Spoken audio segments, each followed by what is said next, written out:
નમસ્કાર મિત્રો, આપ સૌનું અમારી ગુજુ ગુરુજી યુટ્યુબ ચેનલમાં સ્વાગત છે। આજે યુડાઇસ પ્લસની વાત કરતાં પહેલાં જે નવા આચાર્ય છે તેવા તમામ મિત્રોને જણાવી દઉં કે SSA સમગ્ર શિક્ષા અભિયાન, જેની અંદર આપણે વિદ્યાર્થીના નામ અપડેટ કરતા હોઈએ કે હાજરી પુરાતી હોય, જેમાંથી જે ડેટા છે એ ડિજિટલ ગુજરાત સ્કોલરશિપમાં અપડેટ થતો હોય છે। બીજું એક છે SAS SAS ગુજરાત, જેની અંદર આપણે માસિક પત્રક અને પગાર બિલ ભરતા હોઈએ છીએ। અને ત્રીજું છે યુડાઇસ પ્લસ। જે યુડાઇસ પ્લસ છે એ ભારત સરકાર દ્વારા અપડેટ થતું પોર્ટલ છે। યુડાઇસ પ્લસમાં શિક્ષકોની માહિતી, વિદ્યાર્થીની માહિતી દર વર્ષે અપડેટ કરવાની થતી હોય છે। તો અમારી યુટ્યુબ ચેનલમાં યુડાઇસ પ્લસ અંગેની તમામ માહિતી, વિદ્યાર્થીના નામ કેમ કમી કરવા, નવા આવેલ વિદ્યાર્થીને કેમ ઉમેરવા, શિક્ષકની માહિતી કઈ રીતે ઉમેરવી, બદલી થયેલ શિક્ષકને દૂર કઈ રીતે કરવા, તમામ અલગ અલગ વિડીયો મૂકવામાં આવ્યા છે।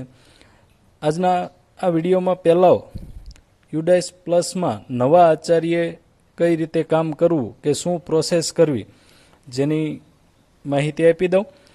તો સૌપ્રથમ તો યુડાઇસ પ્લસ પાછળ સ્ટુડન્ટ મોડ્યુલ કે ટીચર મોડ્યુલ નહીં, પરંતુ યુડાઇસ પ્લસ તમે કોઈ પણ વેબ પોર્ટલમાં સર્ચ કરશો એટલે આવું યુડાઇસ પ્લસ ઓલ મોડ્યુલ આવું આવી જશે। આ ઓલ મોડ્યુલ છે એ તમારે સર્ચ કરવાના રહેશે અને એના ઉપર ક્લિક કરતાં જે જમણી side login for all modules આવું બતાય, એના ઉપર ક્લિક કરવાની રહેશે। આ ક્લિક કરતાની સાથે આપણે છે એ સૌથી પહેલાં તો સ્ટેટ સિલેક્ટ કરવાનું છે।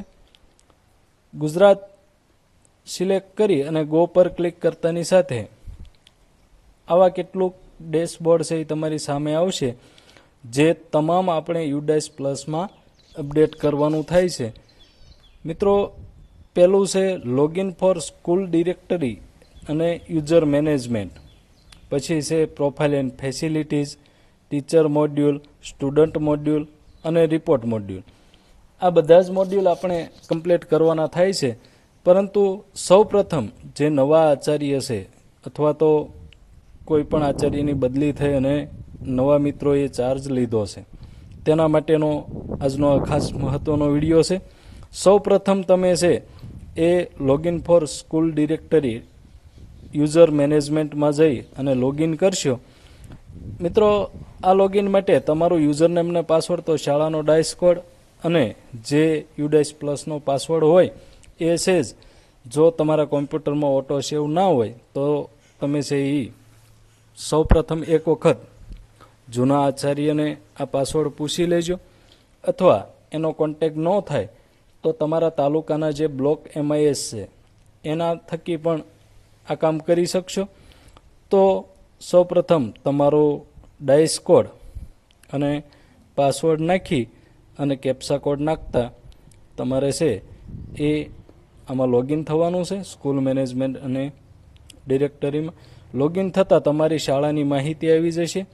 એમાં સૌથી પહેલાં સ્કૂલ ડિટેલ્સમાં કોન્ટેક્ટ ડિટેલ્સ છે, પછી એડિશનલ ડિટેલ્સ, આ બધું પછી પણ સૌથી પહેલું કામ એ કરવાનું છે કે કોન્ટેક્ટ ડિટેલ્સમાં જઈ અને વ્યૂ પર ક્લિક કરશો એટલે તમારા જૂના આચાર્યના નામ, નંબર એ બધું અને મેલ ID આવું બતાવશે। એક બાજુમાં જે શાળાનું નામ અને એક બાજુ હેડ આચાર્ય જે છે એના નામ અને નંબર બતાવશે। તો મિત્રો, અહીં જે નામ અને નંબર જૂના આચાર્યના બતાવે છે એની જગ્યાએ તમારું નામ અને તમારો મોબાઈલ નંબર બંને જગ્યાએ અપડેટ કરી અને જો મેલ ID સ્કૂલનું હોય અથવા પર્સનલ કોઈ પણ મેલ ID નાખી અને છે એ તમે અપડેટ આપી શકો છો। અને આ અપડેટ આપ્યા બાદ તમારે છે એને સેવ કરવાનું રહેશે।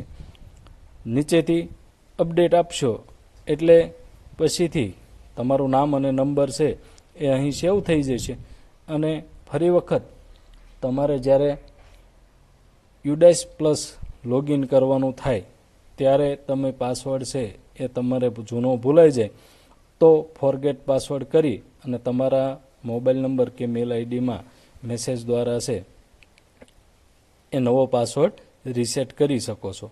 તો મિત્રો, નવા આચાર્ય જે મિત્રો છે એણે યુડાઇસ પ્લસમાં પહેલું કામ છે એ પોતાના નામ અને નંબર અને મેલ આઈડી અપડેટ કરવાનું છે.